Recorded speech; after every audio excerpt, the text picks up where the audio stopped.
Good morning.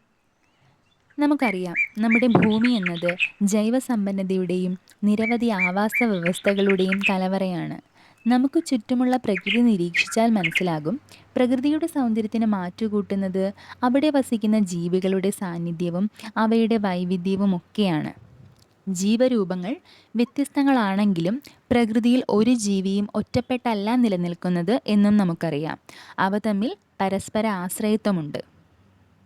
ഇത്തരത്തിൽ ഒന്നിലധികം ജീവികൾ തമ്മിൽ പല ബന്ധങ്ങളും കാണപ്പെടാറുണ്ട്. പ്രധാനമായും ആഹാരം, വാസസ്ഥലം എന്നിവ ഉറപ്പുവരുത്തുന്നതിന് വേണ്ടിയാണ് ഇത്തരം ബന്ധങ്ങൾ അവ കൂടുതലും പ്രയോജനപ്പെടുത്തുന്നത്. അപ്പോൾ നമുക്കിന്നിവിടെ വ്യത്യസ്തങ്ങളായിട്ടുള്ള ജീവിബന്ധങ്ങളെപ്പറ്റി ചർച്ച ചെയ്താലോ? ആദ്യം എന്താണ് ജീവിബന്ധങ്ങളെന്ന് നോക്കാം. ഒരാവാസ വ്യവസ്ഥയുടെ സ്ഥിരതയും സന്തുലനവും നിലനിർത്തുന്ന ജീവികൾ തമ്മിലുള്ള പ്രതിവർത്തനങ്ങൾക്ക് പ്രത്യക്ഷ ഉദാഹരണങ്ങളാണ് ജീവിബന്ധങ്ങൾ. ഇവിടെ നൽകിയിരിക്കുന്ന ചിത്രം നിരീക്ഷിച്ചാൽ നമുക്ക് മനസ്സിലാകും, ജീവികൾ പരസ്പരം ബന്ധപ്പെട്ടും ആശ്രയിച്ചുമാണ് നമ്മുടെ ഭൂമിയിൽ നിലനിൽക്കുന്നത്. രണ്ട് വ്യത്യസ്ത സ്പീഷീസുകളുടെ ജീവിതഗണങ്ങൾ തമ്മിലുള്ള പരസ്പര ആശ്രയത്വം വഴിയാണ് സ്പീഷീസുകൾക്കിടയിലുള്ള ബന്ധം ഉണ്ടാകുന്നത്. ഇത്തരത്തിൽ പല ബന്ധങ്ങളും നമ്മുടെ ഭൂമിയിൽ കാണപ്പെടാറുണ്ട്. മ്യൂച്വലിസം, കമൻസലിസം, മത്സരം, ഇരപിടിക്കൽ, പരാദജീവനം എന്നിവയാണ് നമ്മുടെ പ്രകൃതിയിൽ സാധാരണ കാണപ്പെടുന്ന പ്രധാന ജീവിബന്ധങ്ങൾ. ഇനി ഇവ ഓരോന്നും എന്താണെന്ന് നമുക്ക് വിശദമായി നോക്കാം. ജീവിബന്ധങ്ങളെ നമുക്ക് പ്രധാനമായും രണ്ടായി തരംതിരിക്കാം: നിശ്ചിത പ്രതിവർത്തനങ്ങളെന്നും നിഷേധക പ്രതിവർത്തനങ്ങളെന്നും. ഇവിടെ നിശ്ചിത പ്രതിവർത്തനങ്ങളിൽ ഉൾപ്പെടുന്നവയാണ് മ്യൂച്വലിസം, കമൻസലിസം എന്നീ ജീവിബന്ധങ്ങൾ. നിഷേധക പ്രതിവർത്തനങ്ങൾക്ക് ഉദാഹരണമായി ഇരപിടുത്തം, പരാദജീവനം, മത്സരം എന്നീ ജീവിബന്ധങ്ങളും നമുക്ക് പറയാൻ സാധിക്കും. നിശ്ചിത പ്രതിവർത്തനങ്ങൾ എന്നാൽ ഒരു ജീവിക്കും ദോഷകരമല്ലാത്ത ബന്ധവും നിഷേധക പ്രതിവർത്തനത്തിൽ ബന്ധപ്പെടുന്ന ഏതെങ്കിലും ഒരു ജീവിക്ക് ഹാനികരമാകുന്ന തരത്തിലുള്ള ബന്ധവുമാണ് കാണപ്പെടുന്നത്. നിശ്ചിത പ്രതിവർത്തനങ്ങളിലും നിഷേധക പ്രതിവർത്തനങ്ങളിലും ഉൾപ്പെടുന്ന ജീവിബന്ധങ്ങൾ ഏതൊക്കെയാണെന്ന് മനസ്സിലായില്ലേ? ഇനി ഇവ ഓരോന്നും വിശദമായി നോക്കാം. ആദ്യം നിശ്ചിത പ്രതിവർത്തനത്തിലെ മ്യൂച്വലിസം എന്താണെന്ന് നോക്കിയാലോ? രണ്ട് ജീവികൾക്കും ഗുണകരമായ ജീവിബന്ധമാണ് മ്യൂച്വലിസം. അതായത് പരസ്പരം ആശ്രയിച്ച് കഴിയുന്ന രണ്ട് ജീവികൾക്കും ജീവബന്ധത്തിലൂടെ യാതൊരുവിധ ദോഷവും സംഭവിക്കുന്നില്ല.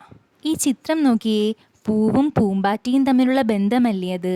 ഇവിടെ പൂമ്പാറ്റയ്ക്ക് അതിനാവശ്യമായ തേൻ പൂവിൽ നിന്ന് ലഭിക്കുന്നതിലൂടെ പൂവിന് പരാഗണം എന്ന സേവനം നടത്താൻ സാധിക്കുന്നു. ഒന്ന് മറ്റൊന്നിന് എപ്രകാരം ഗുണകരമാകുന്നു എന്നതാണ് മ്യൂച്വലിസം. മറ്റൊരു ഉദാഹരണം നോക്കിയേ, പശുവിൻ്റെ പുറത്തിരിക്കുന്ന കാക്കയ്ക്ക് പശുവിൻ്റെ ശരീരത്തിൽ നിന്നും അഴുക്കും മറ്റ് പ്രാണികളും ഭക്ഷണമായി കിട്ടുകയും അതുപോലെ തന്നെ പശുവിന് അതിൻ്റെ ശരീരം വൃത്തിയായി വയ്ക്കാൻ സാധിക്കുകയും ചെയ്യുന്നു. ക്ലോവർ പക്ഷിയും ചീങ്കണ്ണിയും തമ്മിലുള്ള പരസ്പര ആശ്രയത്വവും മ്യൂച്വലിസത്തിന് ഉദാഹരണമാണ്. ചീങ്കണ്ണിയുടെ വായിലെ ചെറുജീവികളും മറ്റും ക്ലോവർ പക്ഷി ആഹാരമാക്കുകയും തൽഫലമായി ചീങ്കണ്ണിയുടെ വായ വൃത്തിയായി വയ്ക്കാനും അതിന് സാധിക്കുന്നു. പയറുവർഗ്ഗ ചെടിയും അതിൻ്റെ വേരിലെ ബാക്ടീരിയയും മറ്റൊരു ഉദാഹരണമായി നമുക്ക് പറയാൻ സാധിക്കും. അതുപോലെ ആൽഗയും ഫംഗസും ചേർന്നുണ്ടാകുന്ന ലൈക്കണും മ്യൂച്വലിസത്തിൻ്റെ പ്രത്യക്ഷ ഉദാഹരണങ്ങളായി നമുക്ക് കണക്കാക്കാം. നിശ്ചിത പ്രതിവർത്തനത്തിൽ രണ്ടാമതായി പറഞ്ഞിരിക്കുന്ന ജീവിബന്ധമാണ് കമൻസലിസം. എന്താണ് കമൻസലിസം? ഇവിടെ ഒരു ജീവിക്ക് ഗുണവും മറ്റൊന്നിന് ഗുണമോ ദോഷമോ ഉണ്ടാകുന്നില്ല. അത്തരം ബന്ധമാണ് കമൻസലിസം എന്ന ജീവിബന്ധം. ചിത്രത്തിൽ കാണിച്ചിരിക്കുന്ന മാവും മരവാഴയും തമ്മിലുള്ള ബന്ധം ഇതിന് മികച്ച ഒരു ഉദാഹരണമാണ്. കാരണം മരവാഴ മാവിനെ ആശ്രയിക്കുന്നത് അതിൻ്റെ നിലനിൽപ്പിനാവശ്യമായ വാസസ്ഥലത്തിന് വേണ്ടി മാത്രമാണ്. ഇങ്ങനെ ചെയ്യുന്നതിലൂടെ മാവിന് ഗുണമോ ദോഷമോ ഉണ്ടാകുന്നില്ല. ഇത്തരം ബന്ധത്തെ സഹജീവനം എന്നും നാം വിശേഷിപ്പിക്കാറുണ്ട്. ഇവിടെ ഷാർക്കും റിമോറ മത്സ്യവും പരസ്പരം ആശ്രയപ്പെട്ടിരിക്കുന്നു. ഷാർക്കിൻ്റെ ശരീരത്തിനടിയിൽ റിമോറ മത്സ്യം പറ്റിപ്പിടിച്ച് എല്ലാ ദിശയിലേക്കും സഞ്ചരിക്കുന്നു. ഒപ്പം ഷാർക്ക് കഴിക്കുന്ന ഭക്ഷണാവശിഷ്ടങ്ങളും മറ്റും റിമോറയ്ക്ക് ലഭിക്കുകയും ചെയ്യുന്നു. ഇവിടെ ഷാർക്കിൻ്റെ ശരീരത്തിന് കേടുപാടുകളൊന്നും തന്നെ സംഭവിക്കുന്നില്ല. ഇവിടെ സൂചിപ്പിച്ച മാവും മരവാഴയും തമ്മിലുള്ള ബന്ധവും ഷാർക്കും റിമോറ മത്സ്യവും തമ്മിലുള്ള ആശ്രയത്വവുമെല്ലാം കമൻസെറിസത്തിൽ ഉൾപ്പെട്ടത് എങ്ങനെയെന്ന് മനസ്സിലായില്ലേ? ഇനി നിഷേധക പ്രതിവർത്തനത്തിൽ ഉൾപ്പെടുന്ന ഇരപിടുത്തം എന്ന ജീവിബന്ധത്തെപ്പറ്റി നോക്കാം. ഇരപിടുത്തം എന്ന വാക്ക് സൂചിപ്പിക്കുന്നത് പോലെ തന്നെ ഒരു ജീവി മറ്റൊന്നിന് ഇരയാകുന്നു. ഒന്നിന് ഗുണവും മറ്റൊന്നിന് ദോഷവുമാണ് ഉണ്ടാകുന്നത്. ഇരപിടിയന് ഭക്ഷണമാകുകയാണ് ഇവിടെ ചെയ്യുന്നത്. മാനും കടുവയും തമ്മിൽ നിലനിന്നു പോകുന്ന ബന്ധം, അതായത് ഇരയായ മാൻ ഇരപിടിയനായ കടുവയ്ക്ക് ഭക്ഷണമാകുന്നു. ചിലന്തി വലയിൽ അകപ്പെട്ട വണ്ട് മറ്റൊരു ഉദാഹരണമാണ്. രണ്ട് ജീവികൾ തമ്മിലുള്ള ബന്ധത്തിൽ ഒന്ന് മറ്റൊന്നിന് എപ്രകാരം ഹാനികരമാകുന്നുവെന്ന് മനസ്സിലായില്ലേ? ചിത്രം നോക്കൂ. ഇവിടെ പൂച്ചയും എലിയും തമ്മിലുള്ള ഈ ഒരു ബന്ധം നമുക്ക് ഏതിൽ ഉൾപ്പെടുത്താം? അതെ, ഇരപിടുത്തം എന്ന ജീവിബന്ധത്തിൽ ഉൾപ്പെടുത്താൻ സാധിക്കും. നിഷേധക പ്രതിവർത്തനത്തിലെ പരാദജീവനം എന്ന ബന്ധത്തിലും ഇരപിടുത്തം പോലെ തന്നെ ഒന്നിന് ഗുണവും മറ്റൊന്നിന് ദോഷവുമാണ് ഉണ്ടാകുന്നത്. പരാദം പോഷണത്തിനായി ആതിഥേയനെ ആശ്രയിക്കുന്നു. ഇവിടെ പരാദം അതിൻ്റെ ആഹാരത്തിനോ വാസസ്ഥലത്തിനോ വേണ്ടിയായിരിക്കും ആതിഥേയനെ ആശ്രയിക്കുന്നത്. മാവിൽ പറ്റിപ്പിടിച്ച് വളരുന്ന ഇത്തിൽക്കണ്ണി പരാദജീവനത്തിന് ഉദാഹരണമാണ്.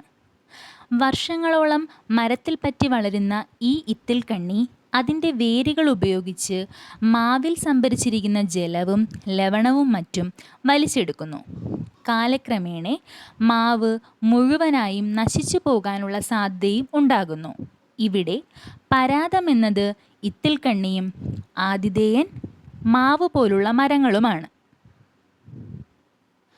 അടുത്തതായി മത്സരം എന്ന ജീവിബന്ധം നോക്കാം. ഈ ജീവിബന്ധത്തിൻ്റെ തുടക്കത്തിൽ ബന്ധപ്പെടുന്ന രണ്ട് ജീവികൾക്കും ഗുണകരവും പിന്നീട് ജയിക്കുന്നവൻ ആരാണോ അതിന് മാത്രം നിലനിൽപ്പുണ്ടാകുകയും ചെയ്യുന്നു.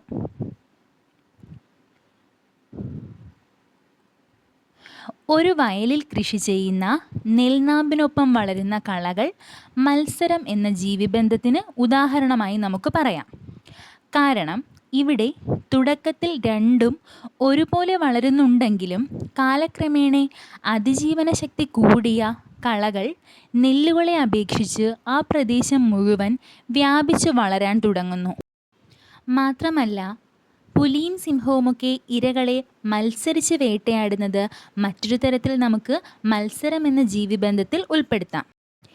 മേൽപ്പറഞ്ഞ എല്ലാ ജീവിബന്ധങ്ങളും ഒന്ന് മറ്റൊന്നിൽ നിന്നും എങ്ങനെ വ്യത്യാസപ്പെട്ടിരിക്കുന്നുവെന്ന് മനസ്സിലായില്ലേ? ജൈവ വൈവിധ്യത്തിൻ്റെ നിലനിൽപ്പിന് ഇപ്രകാരമുള്ള നിരവധി ജീവിബന്ധങ്ങൾ അത്യന്താപേക്ഷിതമാണ്. Thank you.